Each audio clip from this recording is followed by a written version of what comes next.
At this moment in time, my mind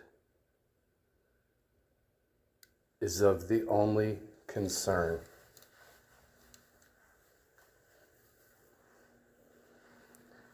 Yes, I have circumstances and situations.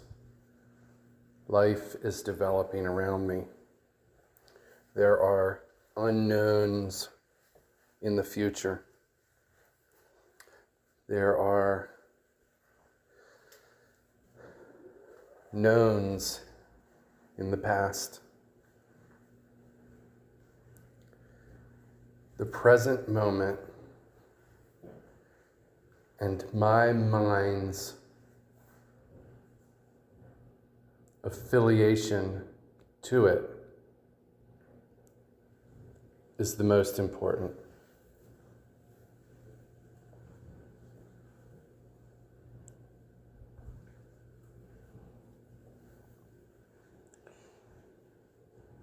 It is my mind's,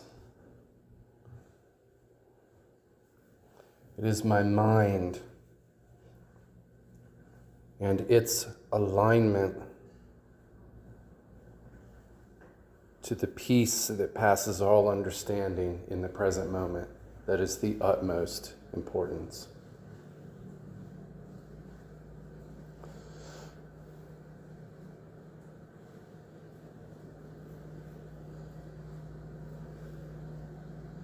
Without alignment to the peace that passes all understanding in the present moment,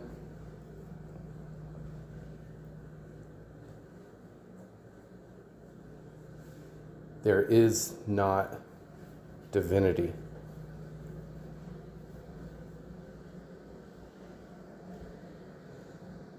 There is not the divine connection between the manifested and the unmanifested. There is only separation.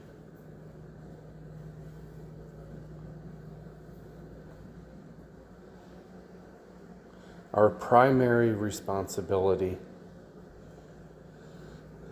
as human beings is to mentally align with the peace that passes all understanding.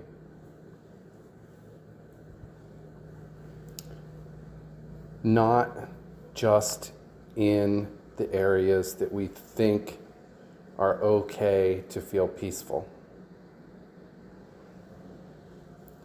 but also the areas that are of great concern to us.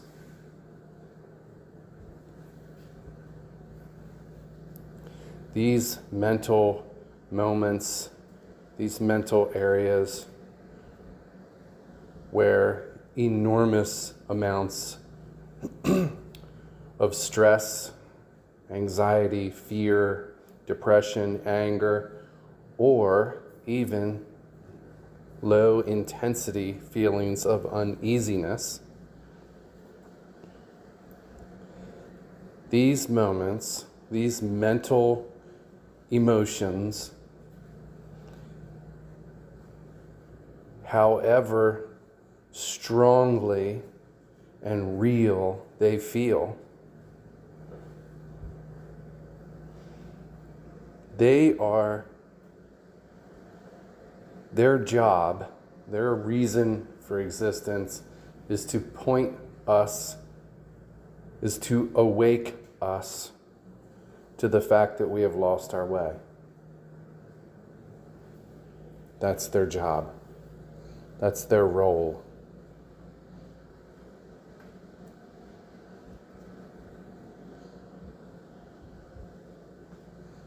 Becoming consumed with negative emotions, becoming immobilized with negative emotions,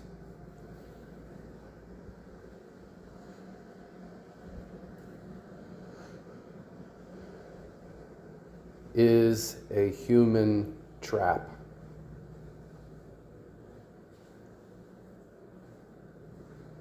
It is a deep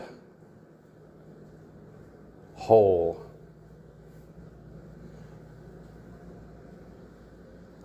And climbing out of it from the perspective of the one consciousness, source energy, God, or whatever name you choose, climbing out of this deep hole from this divine perspective takes absolutely no effort on our part.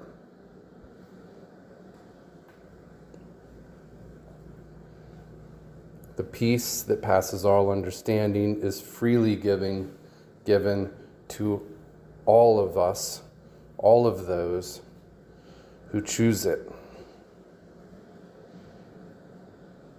But from the perspective of the ego and the lost self, deeply intertwined with negative emotions, to this perspective of this egoic false self being way down in the depths of anxiety and despair or anger, to this false self, a requirement is needed to be able to find the peace that passes all understanding. And this requirement is false. It's an illusion, but it's a requirement that the egoic mind has made. And there are many different requirements from many different perspectives and many different people, depending on the circumstances in their lives and all sorts of millions and billions of ingredients. But basically, from the egoic perspective, crawling out of the depths of anxiety, anger, severe chronic anxiety, just suicidal depression, and even low intensity uneasiness, climbing out of those depths requires something. In some cases, some people feel they need to feel guilty, not purposefully, subconsciously. Their mind has trapped them into thinking that they need to pay a price before they can feel good, before they can feel the peace that passes all understanding.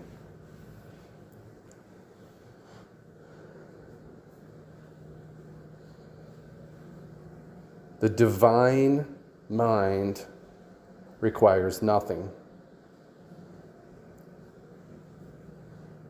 It requires absolutely nothing. There's no need to dig into the past or dig into the why. Why do I feel guilty? Why do I feel depressed? Why do I feel anger? What did my parents do to me? What did my social environment do to me? What did my friends do to me? What did I do to me? Maybe I made such a horrific mistake that I am subconsciously unwilling to accept the peace that passes all understanding because I, in my egoic mindset, feel that I deserve punishment.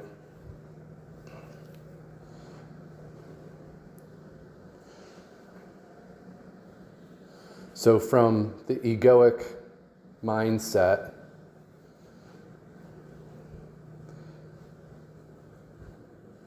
there is a veil of deception. There's a subconscious belief. There's a lie. There's a delusion that something is needed, some sort of change, some sort of payment, something else is needed in order to bring in the peace that passes all understanding. And this will never, ever be attained.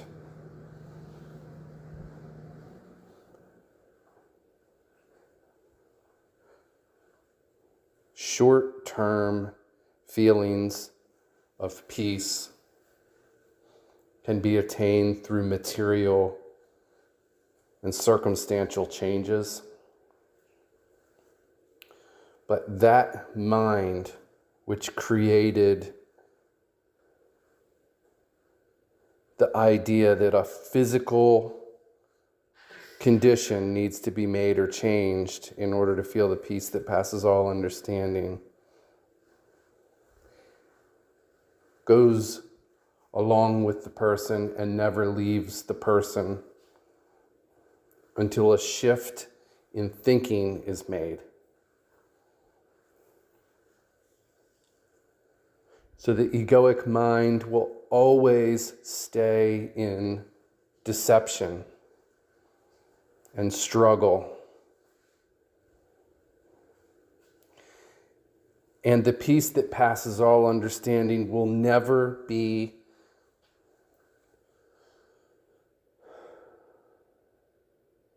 embodied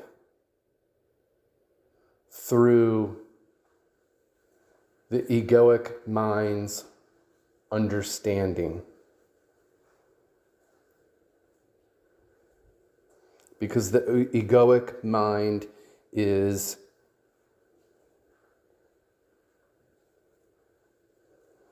works in a place of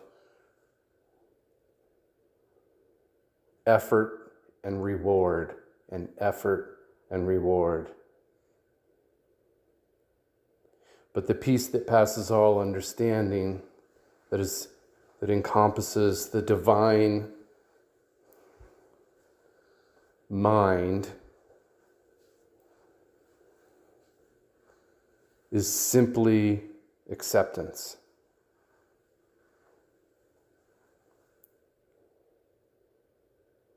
And it is a complete disregard of the egoic mind's list of criteria that needs to be accomplished before one can feel the peace that passes all understanding.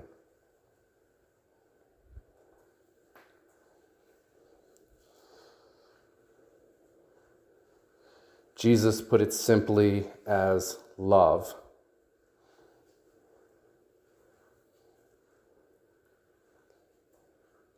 And we know that feeling guilty or feeling angry or suicidally depressed or chronic severe anxiety, none of those fall into the category of love.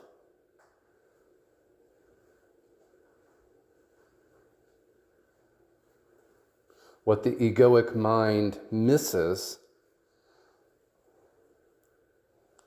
is that the simple act of feeling these negative emotions is not loving.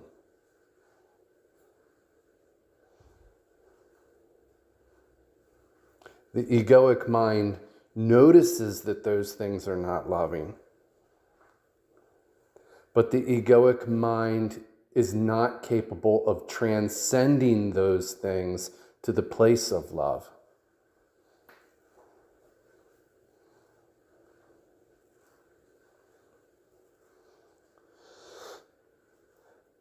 So, the person, the mind, has to make a shift. Because the peace that passes all understanding cannot be attained with the egoic, clever, finite mind. And until the person makes this mental shift, they will always be striving. They will always be trying. They will always be looking for what they already have. And they won't know to look within themselves for what they already have.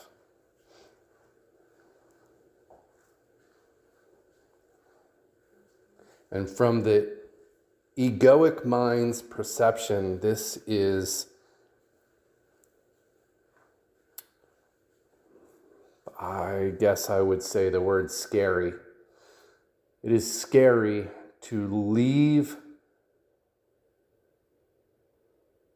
this delusion that fear and anxiety and anger and suicidal depression are part of you. And to leave that feels scary. It feels scary to leave anxiety and go to a mental place of peace that passes all understanding. To the egoic mind, that is a very scary thing to do. To let go of the side of the swimming pool and just venture out into the middle and float all on your own in one calm and peaceful way, and allow the universe to do what it wants with us while we stay at peace, seems incredibly scary to the egoic mind.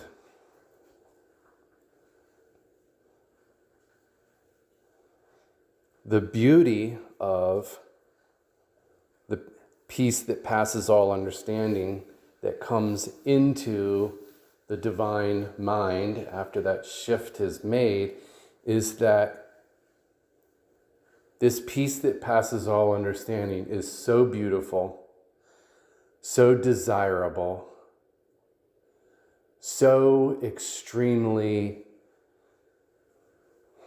wonderful, not euphoric, not exciting, not exuberant.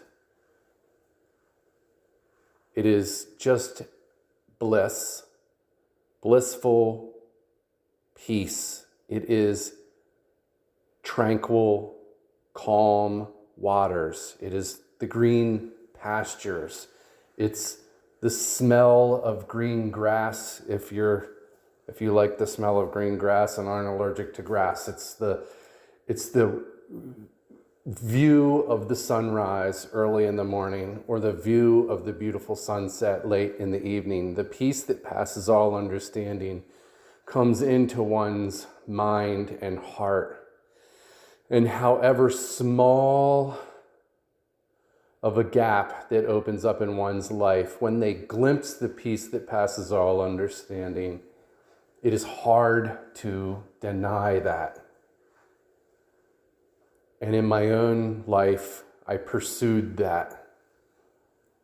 And it was a very small window. Out of a 24-hour day, 23 hours of my day were unconscious, lost in the egoic mind. And I only had very small, sporadic moments of conscious awareness of the peace that passes all understanding. And through practice,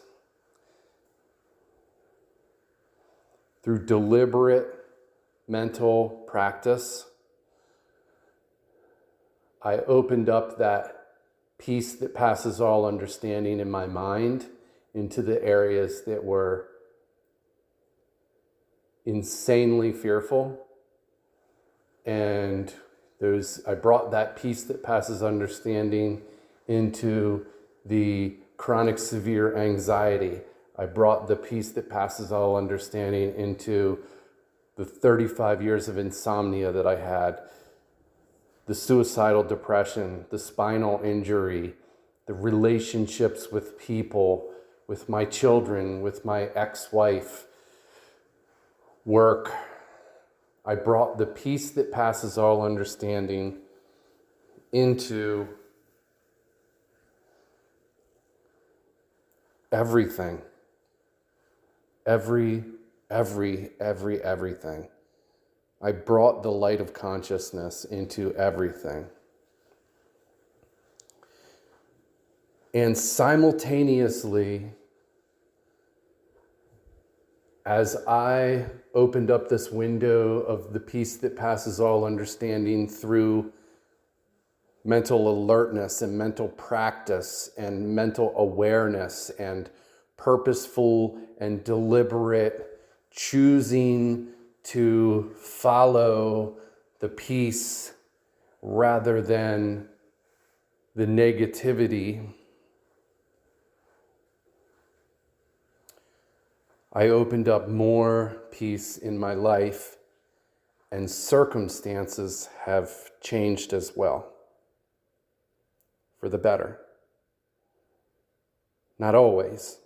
It hasn't been a cakewalk. Still had circumstantial issues happen in my life, had a catalytic converter stolen off of my pickup truck, and financial woes here and there.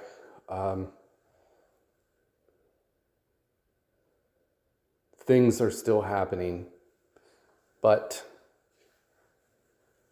I'm not tied to those things.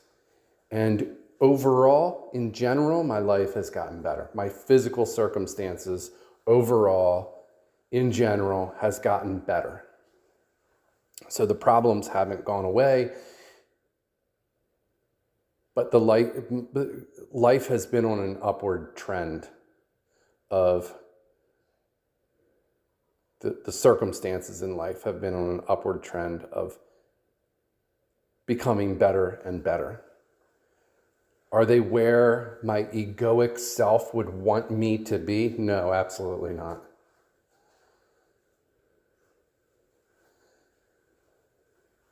But I live from a place of abundance, a mental place of abundance and peace inside.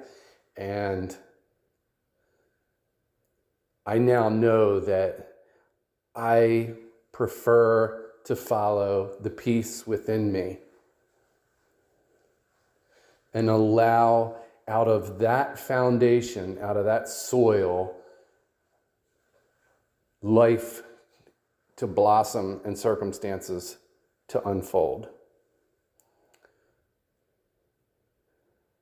I now know that if I'm in a mental place of despair, even if it's low-level uneasiness, all the way up to severe chronic anxiety, I know that that is soil, it's ground, it's ingredients for growing more of that, more depression, more suicidal depression, more chronic severe anxiety. And so I make the deliberate, purposeful decision to align my mind with the peace that passes all understanding. And my job in life, and I think everyone's job in life, is to make this mental alignment the number one priority, and then the secondary priority would be either making physical changes or not making physical changes in one's life, taking action or not taking action. But the ground rules, if I could put a rule in there, would be find the peace that passes all understanding. Number one rule. Don't take any action. The Tao Te Ching says something along the lines, and I'm paraphrasing, that can one stand still long enough to allow the muddy waters to clear? And basically that is, in my interpretation, is to stop acting, stop making physical choices in my own life until the peace that passes all understanding can become a place where I can make a decision from. And then once I've opened up this mental area of peace that passes all understanding. Then I can go out and take action or not take action. And I know that that is the divine way to move forward in life.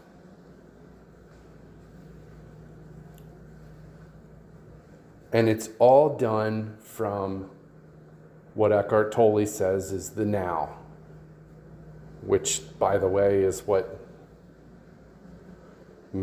most of the spiritual texts and books say.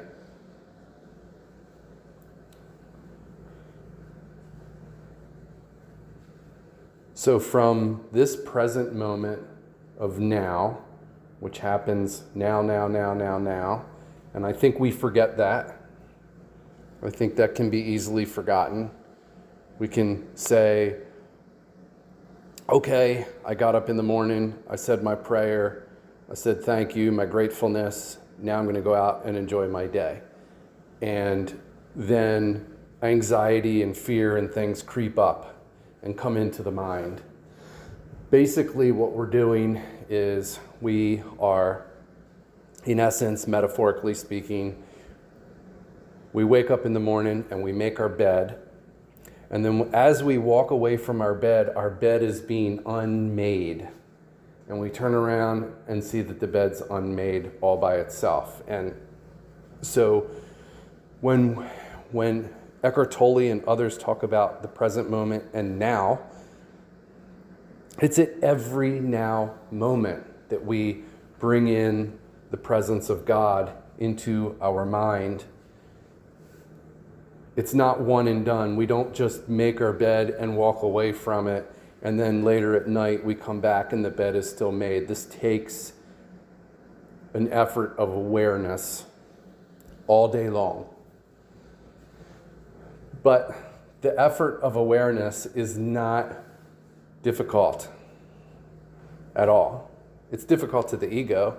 The ego gets consumed in fear and says, there's no way I can think a peaceful thought right now.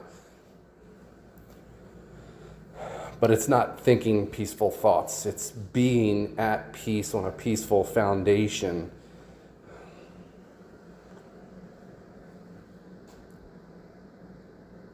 But nevertheless, we go about our day and we want to peripherally bring in the presence of God. So just like you can do two things with your eyes, you can see directly in front of you and you have peripheral vision at the same time, the presence of God inside the mind is the same way. We can peripherally, in a way, I'm using that word a little strangely, but we can peripherally, in a way, sense the presence of God while we are doing everything that we do in life. So if we're just meditating, it's much easier to bring in the presence of God into the mindfulness of meditation. There are no other distractions. But the goal is to keep the presence of God in the mind in a peripheral sense, just like sight. You can look at what's in front of you and you can peripherally see something to the side. You can also go through life. You can go to work. You can have a conversation. You can make breakfast. You can do all these things and peripherally feel the presence of God from a foundation of presence and the peace that passes all understanding. And so we're sort of multitasking and bringing in this presence of God, which is already there. It's already within us, but it feels like we're bringing it in, I guess, from an egoic perspective. But basically, we're removing layers of the false self and opening up the presence of God that we've buried through our delusion of egoic thought.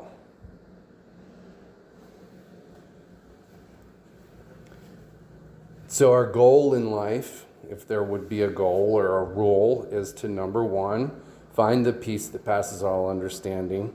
And if we only have 1 nanosecond of that in a 24-hour day, then we work to expand that and expand it more and more. I did this with a 2-minute timer.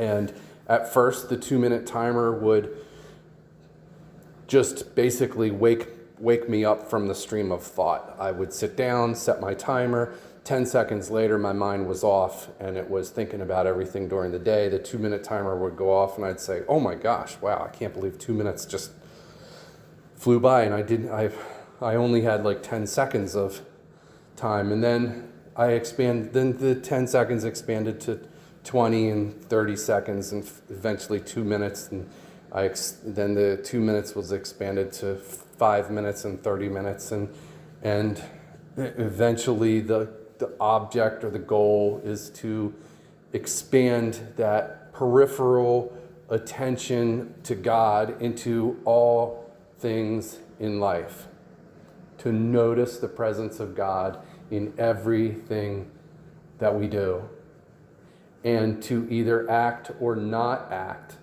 from that fertile soil of peace that passes all understanding, or from that foundation of peace that passes all understanding, which is already within us.